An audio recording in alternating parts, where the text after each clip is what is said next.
A paz de Deus, povo abençoado, que Deus abençoe a todos novamente que estão aqui acompanhando essa leitura, deste livro, que eu acho bem incrível este livro, e o autor que escreveu também é abençoado por Deus.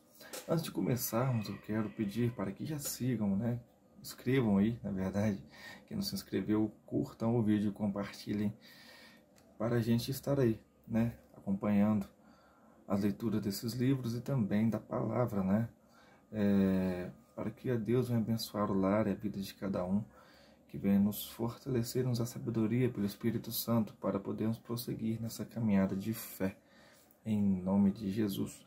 Quero deixar para vocês Provérbios capítulo 8, versículo 32, no início, antes de começarmos a leitura. Portanto, filhos, atentem para mim. Felizes são os que guardam os meus caminhos. Deus fala, felizes serão serão e são aqueles que guardam as minhas palavras. Escutem a instrução e cresçam em sabedoria. Não recusem isso. Ou seja, não recusem a instrução. Busque prosseguir na sabedoria que vem dele. Não existe ninguém sábio neste mundo. Sábio é só Deus. Tudo que temos, possuímos, sabedoria, conhecimento, tudo vem dele e é para ele. Nada é nosso, nada nos pertence, tudo é dele. Amém? Então, felizes são aqueles que guardam a palavra do Senhor em seus corações. Guarda e pratica a palavra. Vamos lá na leitura? Por um momento houve silêncio sobre os cedros e depois ele foi quebrado. Craque, craque, craque. 2 leões com patas de veludo surgiram com um salto no espaço aberto. Com os olhos fixos um no outro, começaram um solene ritual de brincadeiras. Suas jubas pareciam ter sido mergulhadas no rio, cujo ruído eu podia ouvir de perto, embora ele estivesse oculto pelas árvores. Cansado de estar sozinho, fui à procura da água e depois de passar por uma mata espécie florida, consegui achá-la.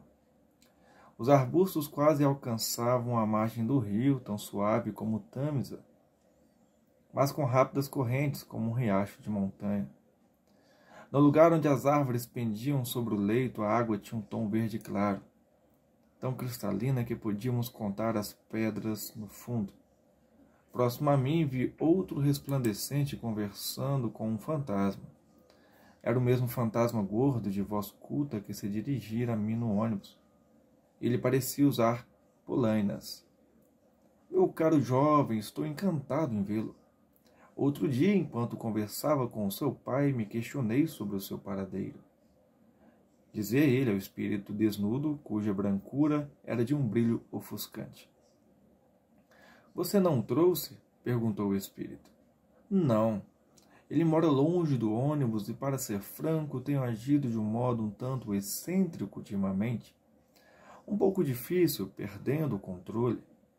Nunca esteve preparado para fazer grandes esforços, não é?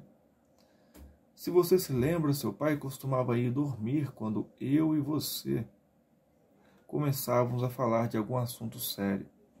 Ah, Dick, nunca esquecerei algumas das conversas que tivemos. Espero que tenha mudado um pouco de opinião desde então. Você ficou um pouco bitolado no fim da vida, mas a esta altura creio que já tenha voltado a ampliar seu horizonte. O que quer dizer? É óbvio agora que você não tinha razão, não é? Ora, caro jovem, você começou a acreditar em um céu e um inferno literais. Mas eu não estava certo? Em um sentido espiritual, sim. Certamente. Ainda acredito neles dessa maneira. Continuo, caro jovem, à procura do reino, mas nada de supersticioso ou mitológico. Desculpe-me, mas onde você imaginava que eu estava? Ah, entendo. Você quer dizer que a cidade cinzenta, com sua esperança contínua do alvorecer, todos devemos viver pela esperança, não? Com sua possibilidade de progresso indefinido, é, em certo sentido, o céu, se tão somente tivermos olhos para ver. Que ideia brilhante! Não foi isso que eu quis dizer, nem um pouco. Por acaso você não sabe onde estava? Agora que você tocou no assunto, eu acho que nunca demos um nome ao lugar. Como vocês o chamam? Nós o chamamos de inferno. Não há necessidade de ser profano, meu jovem. Posso não ser muito ortodoxo no seu sentido da palavra, mas sinto que esses assuntos devem ser discutidos de forma simples, séria e reverente. Discutir o inferno com reverência? Estou falando sério. Você estava no inferno. Apesar de que, se decidir não voltar, poderá chamá-lo de purgatório. Prossiga, caro jovem, prossiga. Isso é muito a sua cara. Sem dúvida você me dirá qual acha que é a razão de eu ter sido enviado para lá. Não ficarei com raiva. Você não sabe? Foi enviado para lá porque é um apóstata. Está falando sério, Dick? Totalmente. Isso é pior do que eu esperava. Você acha mesmo que as pessoas são penalizadas por terem opiniões honestas? Mesmo supondo a título meramente argumentativo que essas opiniões estejam equivocadas? Você realmente acredita que não existe pecados de intelecto? Sério? Sim, Dick, existem. Preconceitos disfarçados de ciência, desonestidade intelectual, timidez e estagnação mental. Mas opiniões honestas defendidas sem medo não são pecados. Sei que costumávamos falar dessa maneira. Foi o que eu fiz até o fim da minha vida, quando me tornei o que você chama de bitolado. Tudo gira em torno do significado de opiniões honestas, né? Sem dúvida, minhas opiniões eram não somente honestas, mas heróicas. Eu as afirmava sem medo quando a doutrina da ressurreição deixou de se enquadrar nas faculdades críticas com que Deus me dotou. Rejeitei abertamente. Preguei meu famoso sermão. Redefini cada capítulo, assumi todos os riscos. Quais riscos? Que outro fim isso teria, senão o que realmente teve? Popularidade, venda de livros, diversos convites e finalmente um bispado? Dick, isso é indigno de você. O que está insinuando? Amigo, não estou insinuando nada. Veja, agora eu sei. Sejamos francos. Nossa opinião não era sincera. Simplesmente tivemos contato com determinada corrente de ideias e mergulhamos nela, já que nos parecia moderna e satisfatória. Na universidade começamos a escrever automaticamente ensaios que obtinham boas notas e a dizer o tipo de coisa que recebia aplausos. Honestamente, em que momento da nossa vida enfrentamos a sós a única pergunta pela qual tudo converge? E se o sobrenatural realmente existir? Quando foi que resistimos por um momento que fosse a perda de nossa fé? Se isso pretende ser um esboço da gênese da teologia liberal como um todo, respondo que não passa de uma difamação. Você insinua que homens como... não tem nada a ver com nenhuma generalidade, nem com qualquer outra pessoa além de nós dois. Por amor à sua própria alma, lembre-se, você sabe que estávamos jogando com dados viciados. Não queríamos que o outro lado estivesse certo. Nós éramos senhores de nós mesmos. Temíamos uma salvação simplória, um rompimento com o espírito da época, o ridículo e, acima de tudo, a própria realidade de medos e esperanças espirituais. Longe de mim negar que os jovens não possam cometer erros. Seu pensamento pode muito bem ser influenciado pelos modismos de sua época. Mas essa discussão não é sobre como as opiniões são formadas. A questão é que as minhas opiniões eram honestas, expressas com sinceridade. Claro, largamos-nos à deriva sem resistência, sem oração, aceitando toda solicitação quase inconsciente dos nossos desejos. Por isso chegamos a um ponto em que não mais aceitávamos a fé. Assim como um homem ciumento, à deriva e sem resistência, chega ao ponto de acreditar em mentiras sobre o seu melhor amigo, e um bêbado chega ao ponto de acreditar por um momento que mais um copo não lhe fará mal. Crenças são sinceras no sentido de ocorrerem como fenômenos psicológicos na mente do ser humano. Se é isso que você quer dizer com sinceridade, então as opiniões em geral são sinceras, como as nossas eram. Mas erros sinceros nesse sentido não são inocentes. Você está perto de justificar a Inquisição. Por quê? Quer dizer que se a Idade Média errou ao seguir em uma direção, não podemos errar se seguirmos na direção oposta? Ora, isso é extremamente interessante, disse o fantasma episcopal. É um ponto de vista a ser considerado, sem dúvida, neste meio tempo. Não existe meio tempo, objetou o outro. Acabou. Não é mais um jogo agora. Falei do passado, do seu e do meu, somente para que você o abandonasse para sempre. Basta um puxão e o dente está arrancado. Você pode recomeçar como se nada de errado tivesse acontecido. Branco como a neve. Tudo isso é verdade, você sabe disso. Ele está em mim para operar esse poder em você. Além do mais, fiz uma longa jornada para encontrá-lo. Você viu o inferno e agora está diante do céu. Deseja se arrepender e crer neste exato momento? Não sei se entendi bem o seu argumento, respondeu o fantasma. Não estou argumentando nada, retrucou o espírito. Estou apenas lhe dizendo que se arrependa e creia. Mas eu já acredito, meu jovem. Podemos não estar perfeitamente de acordo, mas você está muito enganado a meu respeito, se não percebeu que a minha religião é uma coisa muito real e preciosa para mim. Muito bem. Você acredita em mim? Disse o outro como se mudasse de estratégia. Em que sentido? Você virá comigo para as montanhas? Vai doer a princípio, até que seus pés endureçam. A realidade é dura para os pés das sombras, mas está disposto a vir? Veja, já é um começo. Estou totalmente pronto para considerar a possibilidade. É claro que devo exigir garantias de que você me levará, por exemplo, para um lugar onde terei mais utilidade, mais espaço para os talentos que Deus me deu, uma atmosfera de investigação irrestrita. Em suma, tudo o que se entende por civilização e vida espiritual. Não, declarou o outro.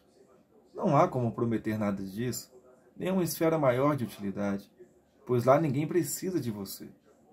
Nenhum espaço para os seus talentos, apenas perdão por tê-los pervertido. Numa esfera de investigação, pois eu o levarei para a terra não de perguntas, mas de respostas. E você verá a face de Deus. Ah, mas todos devemos interpretar essas belas palavras à nossa maneira. Para mim não existe uma resposta definitiva. O vento livre de investigação deve sempre continuar soprando na mente, não?